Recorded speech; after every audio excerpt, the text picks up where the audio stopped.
Here's a historical explanation of the first use of chemical weapons in World War I on April 22, 1915. The beginning of hell at Ypres. The first use of chemical weapons in modern war history. April 22, 1915, marked a dark chapter in the history of modern warfare. On the battlefield of Ypres, Belgium, one of the bloodiest locations in World War I, the German army launched a surprise attack using a weapon that had never been used on a large scale before: chlorine gas. It was the first time in history that chemical weapons had been used in a major war between nations, and it changed the face of warfare forever. That day, around 5 in the afternoon, the wind on the Ypres front line blew toward the Allied troops, primarily French and Canadian, who were on guard. The Germans, who had been preparing thousands of chlorine gas cylinders in their trenches for days, opened the valves and released a yellowish-green cloud that slowly rolled across the fields of Flanders. The fumes seemed harmless at first, but when they came into contact with skin and respiratory tracts, their effects were deadly.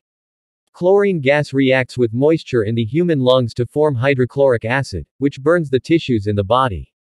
Soldiers who are directly exposed experience extreme shortness of breath, coughing up blood, and die agonizingly within minutes.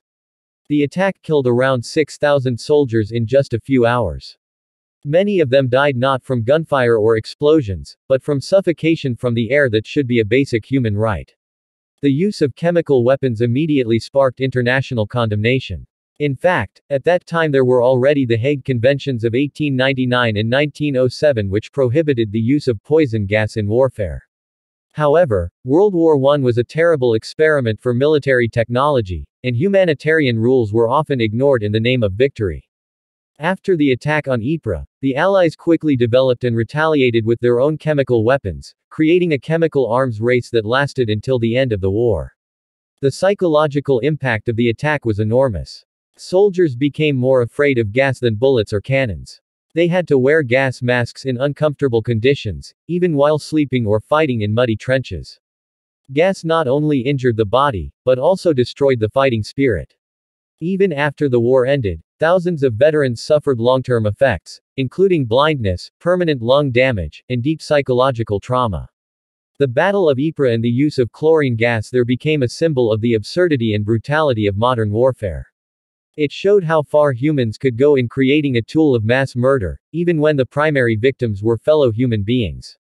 This bitter experience later became the basis for many post-war international treaties, including the 1925 Geneva Protocol, which explicitly banned the use of chemical and biological weapons in armed conflict. However, history records that the ban was not always adhered to. The events of Ypres remain a harrowing reminder of the price paid when war loses its conscience and humanity is overridden by ambition.